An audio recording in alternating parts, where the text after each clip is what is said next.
नमस्कार आप सभी को। मैं राहुल गोयल अपने YouTube channel Rahul Goyal official trade graph analysis पर आज हम बात करेंगे गिरते हुए रुपए की। ये बाजार में गिरता हुआ रुपया क्यों है? अब देखा जा रहा है आज जो रुपया ट्रेड कर रहा है, जो गिरावट नजर आ रही है, 33 पैसे की गिरावट नजर आ रही है। आज जो ट्रेडिंग हो रही है इसमें 33 पैसा और कमजोर होता नजर आ रहा है रुपया। आज 90 रुपये 90 पैसे पर है। और ये रुपया गिरता क्यों नजर आ रहा है? ये सबसे बड़ी समस्या ये वैश्विक स्तर की नहीं है। रुपया गिरने की जो समस्या है ये हमारे घरेलू स्तर की है। घरेलू स्तर से ऐसे है जैसे भारत और अमेरिका के ट्रेड डील के बारे में चल रहा है। इससे जो अमेरिका की तरफ से टैरिफ लगाए जा रहे हैं उससे विदेशी निवेशकों का घरेलू बाजार से विश्वास उतरता नजर आ रहा है। आप देख सकते हो इस समय 90 रुपये 90 पैसे पे हमारा रुपया ट्रेड कर रहा है। तो उसमें क्या है कि जैसे कि घरेलू जो बाजार है वहां से एफआईआई कंटिन्यू पैसा निकाल रहे हैं, जिस कारणवश रुपया गिर रहा है और डॉलर की डिमांड ज्यादा बन रही है। जाहिर सी बात है, अगर विदेशी निवेशक हमारे भारतीय बाजार से पैसा निकालेंगे तो उन्हें डॉलर में कन्वर्ट करना पड़ेगा, तो डॉलर की डिमांड ज्यादा बढ़ती जा रही है, इस वजह से रुपया गिर रहा है। और जहां तक कि एक आंकड़ा है जो कि दिसंबर महीने में एफआईआई द्वारा विदेशी निवेशकों द्वारा जो दिसंबर माह में बिकवाली की गई है, पैसा निकाला गया है घरेलू बाजार से, वो 17,995 करोड़ रुपए का आंकड़ा है, जो कि पूरे दिसंबर माह में अभी निकल चुका है। ये कंटिन्यू बिकवाली जा रही है, जिससे कि हमारे रुपए पर काफी असर दिखाई दे रहा है।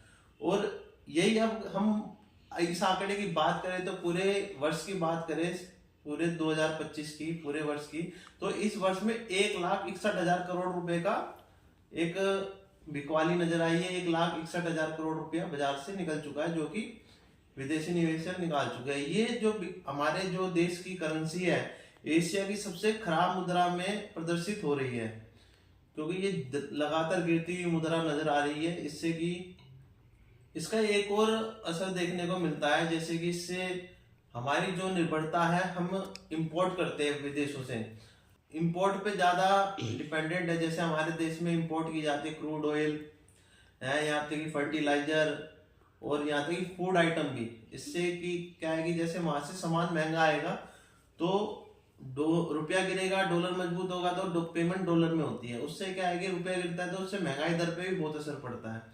तो कहीं ना कहीं इससे हमारे देश की महंगाई दर पे भी असर पड़ेगा। और ये गिरता हुआ रुपया एक मतलब कि खराब मुद्रा को भी दर्शाता है। और ये लगातार बिकवाली के कारण हो रहा है। ये जो अमेरिका की तरफ से लगाए गए टैरिफ और खराब संबंधों की ट्रेड डील के चक्कर में हो रहा है, जिससे कि विदेशी निवेशकों का भारतीय घरेलू बाजार से भरोसा उठता नजर आ रहा है। अब भी ट्रेड हो रहा है तो 90 रुपये 89 पैसे का डॉलर का प्राइस चल रहा है, हमारे इंडियन रुपीज $1 का प्राइस चल रहा है। तो इससे हम ये देख सकते हैं कि अब जैसे हमारा देश एक एक्सपोर्टर्स कंट्री नहीं है, हमारी जो इंडिया है, जो ये एक्सपोर्ट पर डिपेंडेंट हो। हमारी जो हमारा देश है मतलब कि इंपोर्ट पर डिपेंड करता है, जैसे कि कच्चा तेल, जैसे मैंने भी बताया था, यहाँ तक कि फर्टिलाइजर भी हमें इंपोर्ट करने पड़ते हैं, कच्चा तेल इंपोर्ट करना पड़ता है, बहुत सी आइटम है, यहाँ तक कि खाद्य पदार्थ भी हमें इंपोर्ट करने पड़ते हैं बहुत से। तो देखा जाए तो कहीं ना कहीं हमारा इस पे भी बहुत बड़ा असर है। और इसी तरह अब इससे क्या है, हमारे जो बाजार में भी इसकी जो बिकवाली के कारण काफी दबाव है। और यहाँ एक और इसका कारण है, बाजार में वैश्विक स्तर पर देखा जाए तो डॉलर की जो मतलब कि मजबूती नहीं है, कमजोरी है डॉलर की, परंतु जो ये बिकवाली चल रही है हमारे घरेलू बाजार में, इस कारण रुपया दबाव में है।